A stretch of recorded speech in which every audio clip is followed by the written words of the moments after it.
चलिए शुरू करते हैं उत्तर प्रदेश की 25 फटाफट बड़ी खबरों को। स्मार्ट मीटर बन रहे मुसीबत, रिचार्ज के बाद भी बिजली नहीं आ रही। उत्तर प्रदेश में स्मार्ट मीटर लगाने की प्रक्रिया उपभोक्ताओं के लिए नई परेशानी बनती जा रही है। कई इलाकों में लोगों का आरोप है कि ठेकेदार जबरन मीटर लगा रहे हैं। रिचार्ज खत्म होते ही बिजली कट जाती है और बकाया जमा करने के बावजूद कई मामलों में बिजली आपूर्ति बहाल नहीं हो रही। गर्मी के मौसम में यह समस्या लोगों की मुश्किलें बढ़ा रही है। अंधेरे में सांप बिच्छू जैसे खतरे भी बढ़ गए हैं।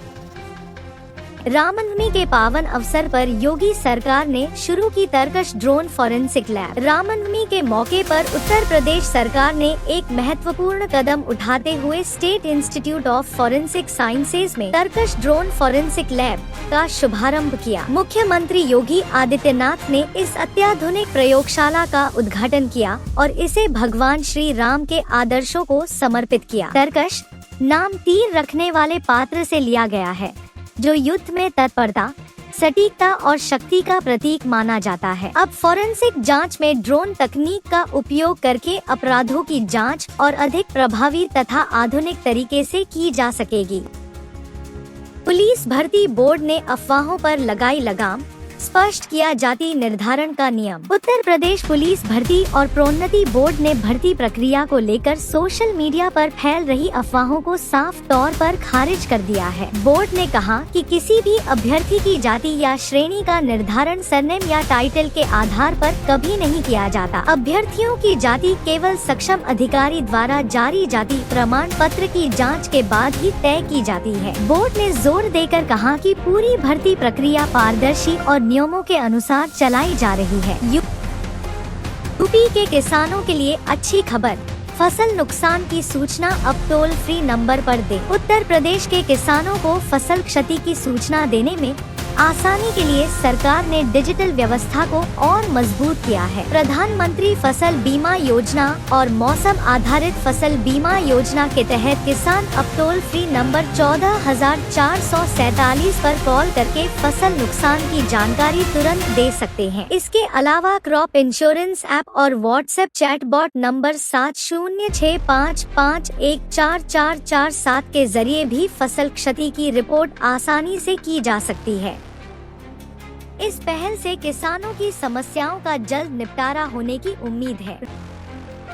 रोडवेज बसेस में फर्स्ट एड बॉक्स बने शोपीस, यात्रियों की सुरक्षा पर उठे सवाल। उत्तर प्रदेश रोडवेज की बसों में यात्रियों की सुरक्षा को लेकर गंभीर लापरवाही सामने आई है। बसों में लगाए गए फर्स्ट एड बॉक्स या तो खाली पड़े हैं या पूरी तरह गायब है। आपात स्थिति में यात्रियों को प्राथमिक उपचार नहीं मिल पा रहा है। यह समस्या केवल हाथरस तक ही सीमित नहीं है, बल्कि खुर्जा, फाउंड्री नगर, नरोरा और अलीगढ़ जैसे कई डिपो में भी देखी जा रही है। दवा किट केवल खास मौकों पर ही उपलब्ध कराई जाती है, जिससे यात्रियों की सुरक्षा पर बड़े सवाल खड़े हो गए हैं। यूपी में मेट्रो नेटवर्क का बड़ा विस्तार, 2035 तक पहुंचेगा उन्नाव तक। Uttar Pradesh metro rail corporation UPMRC ने मेट्रो नेटवर्क को और विस्तार देने की योजना बनाई है। प्रस्तावित मास्टर प्लान के अनुसार वर्ष 2035 तक कानपुर मेट्रो का नेटवर्क 107.32 किलोमीटर लंबा हो जाएगा। इससे पहले 2030 तक मेट्रो पनकी, चकेरी और कैंट क्षेत्र तक पहुंच जाएगी। उन्नाव तक विस्तार से शहर और आसपास के इलाकों में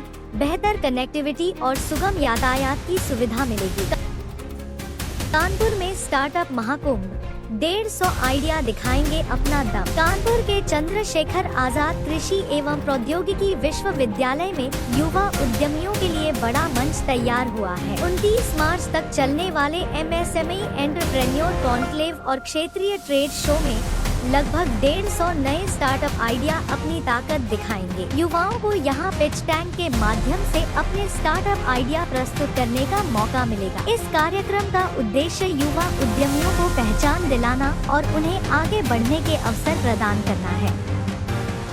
यूपी बोर्ड ने बढ़ाई सख्ती, संदिग्ध लिखावट पर अब हैंडराइटिंग एक्सपर्ट से जांच। यूपी बोर्ड की परीक्षा कॉपियों में सामूहिक नकल के मामले सामने आने के बाद बोर्ड प्रशासन ने सख्त कदम उठाए हैं। अब यदि किसी उत्तर पुस्तिका की लिखावट संदिग्ध लगे या कई कॉपियों में उत्तर एक जैसे पाए जाएं, तो तुरंत हैंडराइटिंग विशेषज्ञ हैंडराइटिंग एक्सपर्ट की मदद ली जाएगी। बोर्ड ने सभी मूल्यांकन केंद्रों को इस संबंध में सख्त निर्देश जारी किए हैं। प्रयागराज के एक परीक्षा केंद्र से जुड़े मामले की जांच के लिए समिति गठित कर सीसीटीवी फुटेज भी खंगाली जा रही है। यूपी सरकार ने 25,000 करोड़ के एमओयू को किया रद्द, कंपनी के दस्तावेज पर टूटा भरोसा। उत्तर प्रदेश सरकार ने पुआ कंपनी के साथ साइन किए गए 25,000 करोड़ रुपए के निवेश समझौते (MOU) को रद्द कर दिया है। इन्वेस्ट यूपी की विस्तृत समीक्षा के बाद यह फैसला लिया गया क्योंकि कंपनी जरूरी वित्तीय दस्तावेज समय पर उपलब्ध नहीं करा सकी। एमओयू रद्द होने के साथ ही अब दोनों पक्षों के बीच कोई कानूनी अधिकार या दायित्व शेष नहीं रहा है।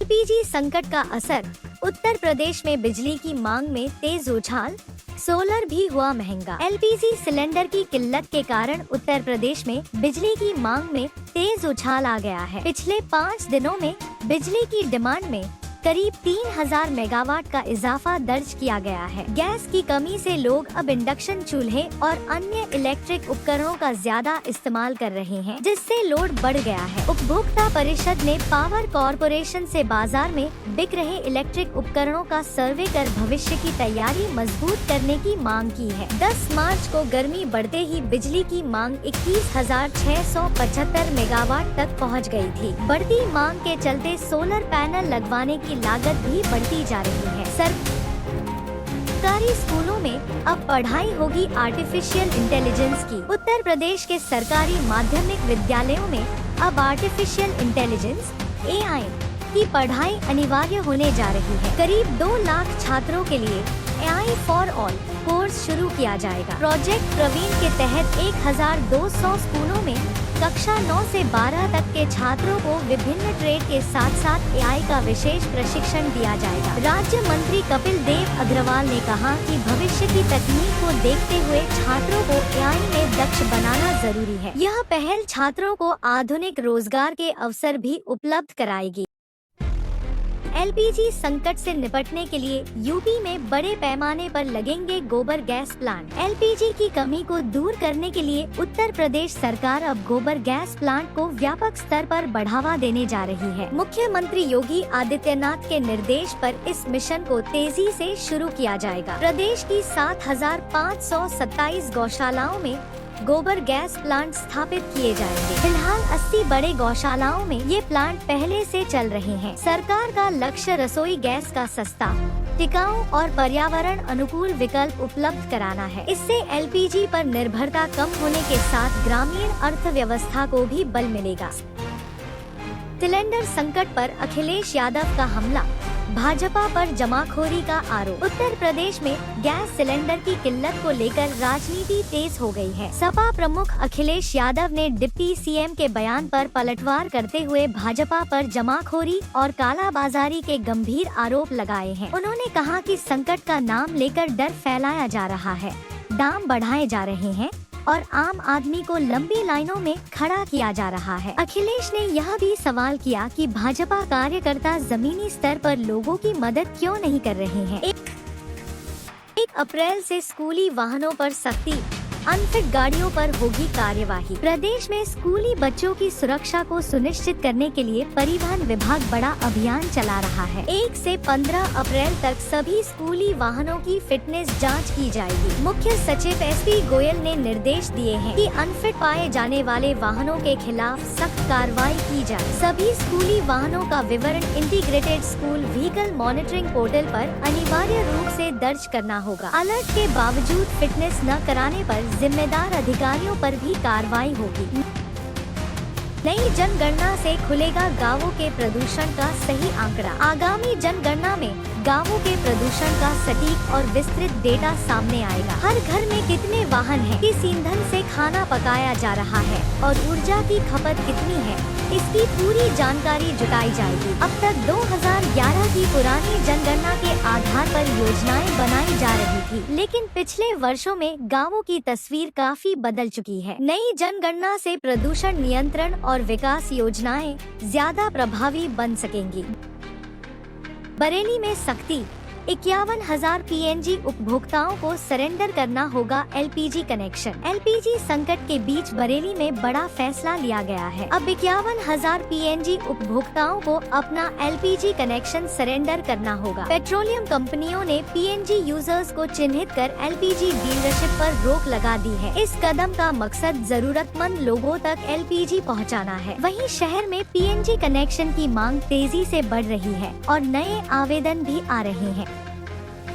काशी को मिलेगी विकास की नई सौगात। अप्रैल में PM मोदी रखेंगे 259 करोड़ की परियोजनाओं की नींव। अप्रैल में प्रधानमंत्री नरेंद्र मोदी काशी का दौरा करेंगे। इस दौरान अमृत 2 योजना के तहत करीब 259 करोड़ रुपए की 3 महत्वपूर्ण परियोजनाओं का शिलान्यास किया जाएगा। रामनगर क्षेत्र में सीवर और पेयजल पाइपलाइन का बड़ा नेटवर्क बिछाया जाएगा। नगर निगम ने सभी टेंडर प्रक्रियाएं पूरी कर ली है। इसके अलावा जजर वार्ड के विकास के लिए भी बजट स्वीकृत किया गया है। इस दौरे से काशी के इंफ्रास्ट्रक्चर को मजबूती मिलेगी। रामनवमी पर अयोध्या भक्ति और उल्लास में डूबी। रामलला के जन्मोत्सव में उमड़ी भारी भीड़। रामनवमी के पावन अवसर पर अयोध्या पूरी तरह से भक्ति के रंग में रंग गई। भगवान श्री राम के जन्मोत्सव पर मंदिरों में श्रद्धालुओं की भारी भीड़ देखने को मिली। कनक भवन और हनुमानगढ़ में भक्त भजन कीर्तन पर झूमते नजर आए। भय प्रकट कृपाला की गूंज से पूरा वातावरण राममय हो गया। श्रद्धालुओं ने उत्साह के साथ रामलला का जन्मोत्सव मनाया। मौसम ने भी साथ दिया और हल्की बारिश व ठंडक के बीच भक्ति का माहौल और गहरा हो गया।